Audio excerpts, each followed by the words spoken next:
You have to have a credit card to build your credit history. Do you understand how important credit history and credit score is in America?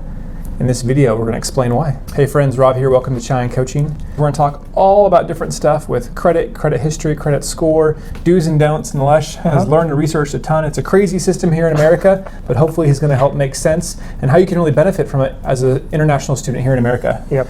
Nilesh, introduce yourself and tell us about credit. Hey guys, again Nilesh here, UT Dallas CS grad, 2.5 years in US. Let's talk about credit. What's all this buzz about credit and credit cards and all the crap, you know? It's very different when you compare the credit system in India and the credit system in US. How are they different? First thing is like, it's generally a common thought process in India, like using a credit card or something on credit is bad. Okay. You should always pay upfront, all cash. It's a bad habit or it's a bad financial discipline when you use something on credit. And I agree to a certain extent when it comes to Indian landscape. But when you come to US, it's completely different because you have to have a credit card to build your credit history. In India, there is something called credit history. Okay. So there is no concept of credit score. And credit history and credit score is basically something which tells a person how credit worthy you are. So say I go to a bank and I say I need a loan. How do they gonna know that I'm a credit worthy? Because in US, a lot of places, everything is automated. So if I have to apply for a loan, I don't have to go to a bank and that person will check all the documents by himself. It's a one-click process. You just enter your data, you enter your specific personal information and Social security number. Social security number. It's all about the SSN. It's all about SSN. And then a bank gonna know whether you are credit worthy or not, and they're gonna approve or reject your application. So when a student comes to America, do they have a credit history or credit score? No, because when you come to US first time, you don't have any credit score because you don't have your social security number. So when you go and apply for different things and you don't have a credit score or credit history, either you're gonna pay more for that thing or you may not get that service. So for an example, you want to buy a car and you need to get a loan for that car. So either some banks will deny your application for that loan, or if you apply for the loan and they approve it, you're gonna pay much more higher interest compared to somebody who is having a good credit score.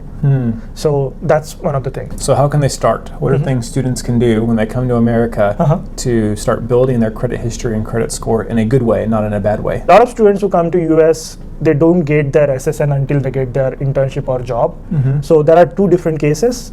If you don't have SSN and if you have your SSN. Okay. So if you don't have SSN, what you can do is there are a lot of credit card companies who give credit card to students. So you just have to give a copy of your visa, your I-20 form and your passport, and then they'll give you a credit card without a SSN. Yeah, there's a few options for There that. are a few options for that. So once you get that credit card, they'll start building your credit history, but they will not report to that history to the credit organizations who maintain your credit score. Okay. But what it helps is you will have your credit history building, and say after 1 year you get your SSN. You tell them your SSN. They will send all the history you built up to the credit organizations, and then they'll generate your score. This way, you don't lose that time, and you already have your history building. And it transfers over. And it transfers over, yeah. So that's one of the things if you don't have your SSN. Okay. If you have your SSN, say you are working on campus or you have a job and you get your SSN, it opens a lot of opportunities in terms of credit cards. Then you can always compare different credit cards.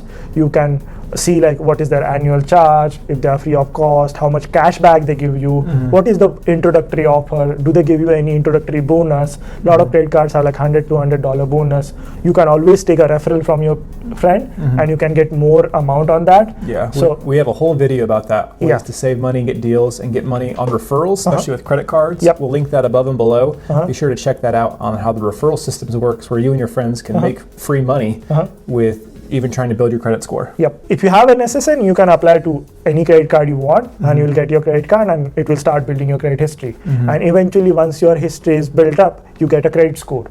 So I can explain that later on. All right. So Nilesh, walk us through what is a credit score? What does that even mean? Okay, so as I told you, like credit score is basically tells your credit worthiness. So a lot of in US there are 3 credit bureaus who officially maintain your credit score. So your credit card company or your credit card bank will be reporting your history to one of them or all of them. Okay. And then they'll come up, considering different factors of your credit, they'll come up with some score on the scale of say 750 or 850. And then they'll have the slabs, like what is the best score, what is the very good score, what is the bad score. And the process is basically they'll report your details and your credit history to all these bureaus. And these bureaus have different things, like what is the length of your credit. That's one of the important factors to get your credit card early, because more the length, good the credit score. Yeah, the longer you've had it, then the longer it builds and higher it goes. Yep. Another thing is, what is the percentage of credit you're using? If you're using 100%, that's a bad symbol. If you're using below 30%, that's a good symbol. Another thing is, did you miss any payments? If you miss a payments, that's a bad thing. It's going to impact your credit score very badly. Make sure you at least do a minimum payment, whatever they want. This way, there is no default on your system. Another thing is credit inquiries. If you apply for a lot of credit cards because you get a lot of cash back and the introductory offers, that's going to impact your credit score. It shows that you are in a need of credit, you don't have money, and it reduces your credit score. So don't be just greedy and go and apply for 100 credit cards one time because you get 150 cash back with everyone. And then never use them. And never use cancel them. Or cancel them. And never cancel your oldest credit card, because the credit history duration is always the average of oldest card and the newest card. Even if you don't use it, keep it there. So this way your credit history duration won't get impacted. So that's one of the things. So there definitely is some risk when we're dealing with credit cards, credit history. One of those risks is identity theft, fraud. I've definitely dealt with that. I've had my identity stolen, and it's a huge pain in the neck to get that all cleared up. It definitely can impact your credit score if you're not vigilant about that. I had to contact those credit bureaus and credit unions and stuff, and it's a headache and freezes and holds, and it's a mess. So you don't want to be there. So what do people need to know about security, identity theft, fraud, and tell us about that, Nilesh. I mean, protecting your identity is important. How it is different. So when you go to India, you have to apply for a credit card or account. There is a person who manually checks everything. He checks your ID card, he checks you are the person, but in US, everything is online. Everything is automated. You just go fill up your form, you fill up your personal information. They think that, okay, you are the person because you are using your personal information, and you get everything approved. And then whatever you do on that particular credit card or account is your liability. So the thing is, a simple process to apply a typical credit card will be filling your name, your details, and then there will be identity quiz. Identity quiz will ask you a few details, like first thing is your social security number if you have one, and then next thing is they'll ask you like, did you live one of these addresses before, or what is your date of birth, or what was the latest credit card you applied. Basic common information. Basic common information. So I know that Rob stays at particular address for last 10 years. I can easily crack his identity. So if a person... Wait, what? Yeah. Yes, I can do that. True. I can do that. So because I know his date of birth, I know where he stayed, I know a lot of details about him. Knows my family member's name. Right. So this way, anybody who knows you pretty well or who can gather your information from social media can get your identity, and I can apply a credit card on a name of Rob, get it, use it completely, don't pay a single dime, and that goes on the credit history of Rob, which is very bad. That's what happened to him. So that's why it's very important you save your details, all the important details. Like first thing is your SSN. Never give your SSN to anyone. Keep it a secret. Keep it secret. Anybody calls you, anybody asks you on email, anybody asks you, threatens you that he's a police officer, nobody will ask you officially your SSN unless you are going to for your job, and you are supposed to give it in an official way. Second thing is your maiden names, your birthplace, your addresses, your date of birth, your PIN numbers, everything. If you are an international student, your visa number, your passport details, your I-94 details, your I-20, all these account for the personal information. And if anything out of it is breached, your identity may get stolen. So make sure you always have them safe. So now what to do if your identity is breached, and how you can recover that. So a lot of credit bureaus, I mean the 3 credit bureaus, they allow you to create a free account on their website, and you can lock your credit file.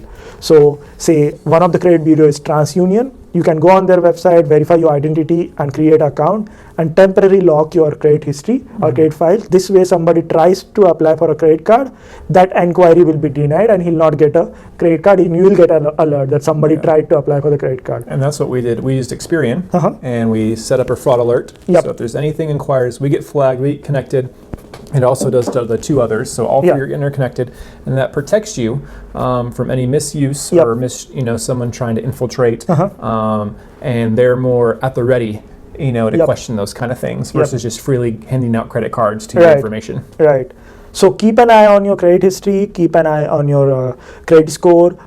There is a website which is actually, as per the federal law, you can get your credit scores free every year from all the 3 bureaus. So make sure you get them, you verify that there is nothing suspicious, there is nothing flagged, and this way you can have your identity safe. Yeah, it's up to your initiative to make sure that everything's crystal clear, there's nothing fishy, there isn't any wrong information or anything's been abused. Yeah, it's your responsibility. They're not going to take care of that for you. Along with identity theft, there is a credit card theft as well. Like in US, nobody asks you for the personal identification number for the credit card. Like in India, wherever you use it, you swap it, you have to enter your personal identification number. Code, But in US, it's just your credit card number, your expiry date, and your card verification value. That's it. So say, I have a good friend, say Rob, and I know his credit card, I have seen it, so I can use it anywhere. So how can somebody handle that? So each and every credit card company has a dispute management. If you see something you didn't do, something you didn't use, just go flag it up, open a dispute, they'll open an inquiry, you can replace your cards, you get a new details, new number, this way you can save yourself. What about when people are paying for something, especially when they're signing checks or bills, things like that? What's something to consider? In that case, say, we go to a restaurant, and then there is some bill, I get a receipt, and then I give my credit card to pay for that particular bill. Now, in most of the service-based bills, you have to add a tip, and then you have to give a total, like how much that should be charged, and they later on post it to your credit card. So always make sure, if you don't want to give any tip, write 00 and write total. Don't leave that space blank, because if you leave it blank and you don't have a total, person can write any tip, and he can write, complete any total and get that amount from your credit card. And then later on, you have to go through all the dispute management thing. That's pain in head. So or you don't even go miss it. Yeah, even you can miss it. So you end up paying too much. And whenever you sign the checks, you make sure it's properly dated. You write a purpose in the memo section, so that even if you gave a check for some other purpose and somebody's trying to use it for other purpose, they won't be able to use, because you have a memo in that. Make sure you keep a copy of everything. You give a check, you sign a receipt, you have a copy of everything. You pay for something, you get a receipt, take a copy of that. So if tomorrow something happens, you have a proof of that. So Nilesh, along just with building your credit score, what are some other benefits of having credit cards and not just paying with cash in America? Oh, so one of the important benefits the credit cards have along with the credit score is you get a lot of perks with them. So say a lot of credit cards have the introductory cashback. Like if you refer me, I get like $50 statement credit. And if I spend certain amount in 3 months, I get another $200. That's a good start. And the $200 is a big amount, guys. That's free money. That's a free money, yeah. A lot of credit cards have a cashback. Like every transaction you get 1 or 2% of cashback that gets accumulated. Or whether it's free airline miles, hotels, points for something. Right, points for something, points for everything. So even if you have hard cash in your bank, do not use your debit card, but make sure you use your credit card, because if something happens, that's a secured money. And second thing is you get a lot of cashbacks and benefits. Along with that, say you get a lot of different benefits like price protection. A lot of credit cards offer price protection. So I bought a phone from Amazon for X amount, and then in 30 days I saw like amount got decreased. So my credit card company will give me difference amount in back. So you have to always check these benefits. A lot of companies have extended warranty. So you buy a laptop with a credit card, they'll give you extra 12 months warranty. So you have to be vigilant, do your research, what are the benefits of different cards, compare them, and you have a credit card, what all benefits it have, so use it wisely. Yeah, and some credit cards even have special insurance built in, like travel or rental. If you buy do a rental car, you've got the coverage, and you don't have to pay extra for rental insurance. Right. If you're international, maybe you should still take the insurance. But for local lights, for people domestic, it's covered. Or travel insurance. can be covered in your credit card, so you don't have to buy extra travel insurance. Right. So read all the fine print, and every credit card has different benefits and packages. So Nilesh, any other final tips or information that students need to know about credit score, credit history, credit cards? We've already covered so much. Final tip is basically don't run away from the US credit system. Eventually you're gonna need it, and if you delay, it won't benefit. So if you want to save on your car insurance, you want to save on your interest payments, you need a cheap interest on a loan, you need a good amount of loan, so you need a credit history, and for that make sure first thing you do once you are settled down in US, you get a credit card with or without SSN and use it wisely. This way your history is built. I have seen a lot of people like they just run away from the credit card and they're like, oh, I don't need one, I have my debit card, I have a lot of money. That doesn't work here like that. Especially down the road when you want to get a car, get a house, you know, invest in something, start a business, you know, credit is so important. So follow Nilesh's advice, take advantage of it, start early, be wise, be sure to, you know, pay things on time and be secure to do things that protect and build your credit score and history rather than make it go down. Hope this is helpful. We really want to see you guys succeed here in America as international students. Thanks for joining us. Be sure to subscribe to the channel to stay connected or connect with us online and other social media platforms. We'll see you guys next time. Thanks for joining us at Chine Coaching. Thank you. Bye-bye. Bye-bye.